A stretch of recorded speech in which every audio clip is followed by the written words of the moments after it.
You know, last week we just finished the Final Four in basketball. I mean, wow, March Madness was huge.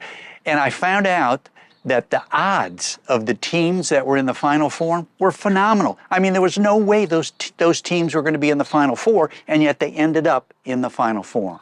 You know, that's basketball. Sometimes people take shots, the odds against it isn't going to happen. It might be just like this. What are the odds of me shooting this through the hoop? Whoa, a swish. It happened. It makes me think of this day because the odds of Jesus surviving the crucifixion in everybody's mind, obviously but Jesus, were zero. He wasn't going to do it. It was going to end the movement. It was going to be over.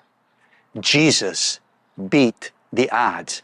Of course he did. That's what this day is all about.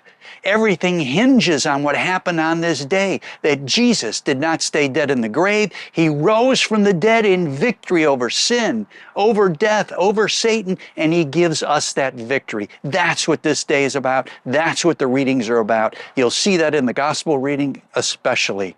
In the Old Testament reading, which is really the New Testament reading today, Acts chapter 10, you see Peter talking about Jesus rising from the dead, and he says we are witnesses of this. In the Colossians reading, Paul tells us that we need to set our minds on the things above, on Jesus Christ. Why? Not because he's dead, but because he's alive and he lives in our hearts by faith. Today is about victory. No matter what we experience in our lives, we have the victory of Jesus in our lives.